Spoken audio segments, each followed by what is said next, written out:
Gospod Zver, kako nastajajo govori politikov?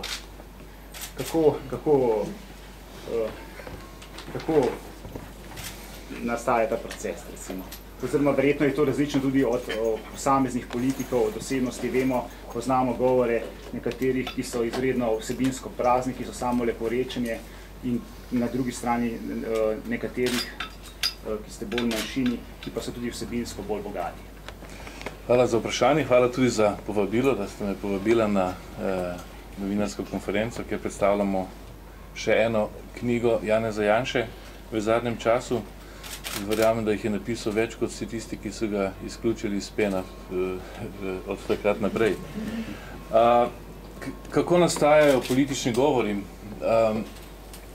Kako ste samo to, verjetno vsak ima svoj stil, ampak vendarle bi lahko primerjali nek govor, politični govor, ki je nastal recimo z slovensko pomladjo, takrat, ko so prihajali politiki Kova,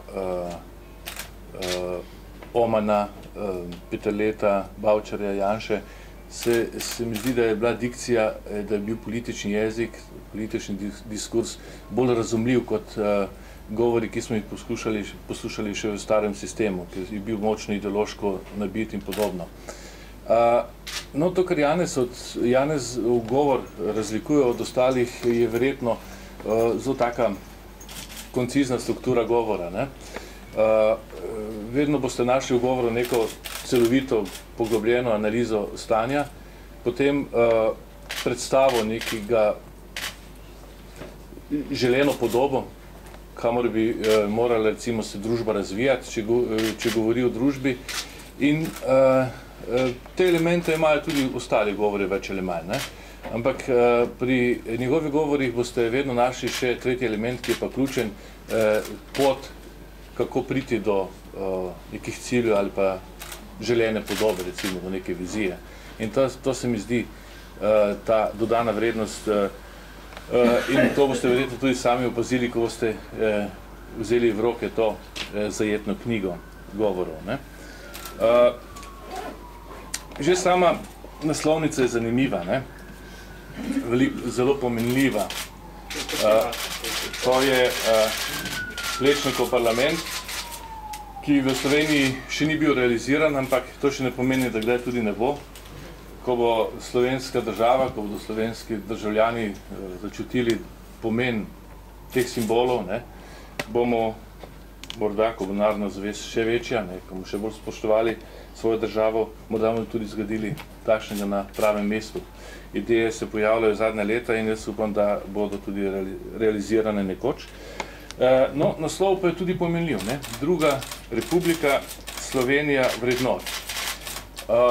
Druga republika, to vsi vemo približno, kaj pomeni, gre za temeljite tudi institucionalne spremembe, ki jih Slovenija nujno potrebuje, če hoče narediti korak naprej. Podaljšek tega naslova pa je prav tako pomenljiv. Slovenija vrednot.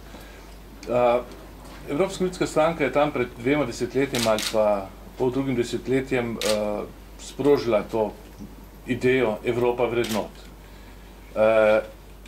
In pred 10 leti je bila celo to neka platforma oziroma geslo programa našega, ne? In jaz sem tudi dostikrat mislil, tam še pred 20 leti, da je v Sloveniji čisto dovolj, če mi naredimo, napravimo nekatere strukturne sistemske spremembe.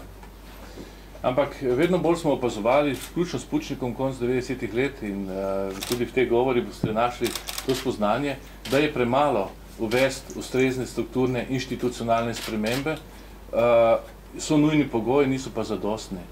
Potrebno je tudi ta vrednostno-kulturni element, ki pa seveda ne pride samodejno, ne? Družbene inštitucije, ki so za to, od šolstva do medijev in seveda tudi politikov in vsi tisti, ki poskušajo politično socializirati narod, tukaj v Sloveniji niso upravili pri nas doma te naloge, ne?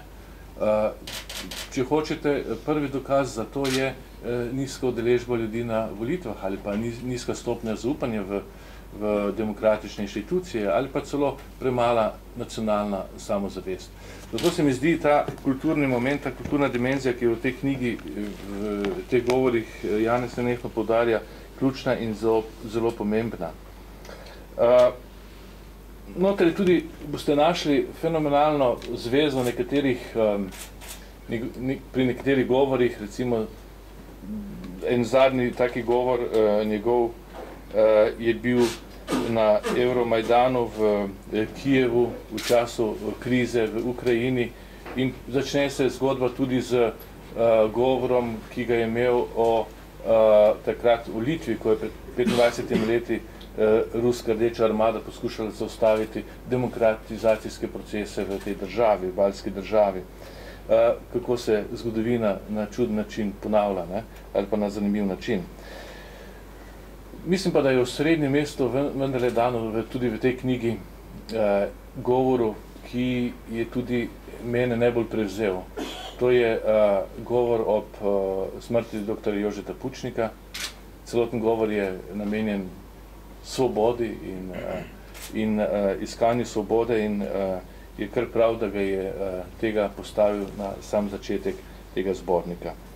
Jaz mislim, da je ta knjiga beseda bojevnika za demokracijo in za Slovenijo in da pomeni svoj vrsten spomenik ne samo avtorju, ne samo stranki, ki jo vodi, ampak vsej pomladni politični opciji. Hvala lepa.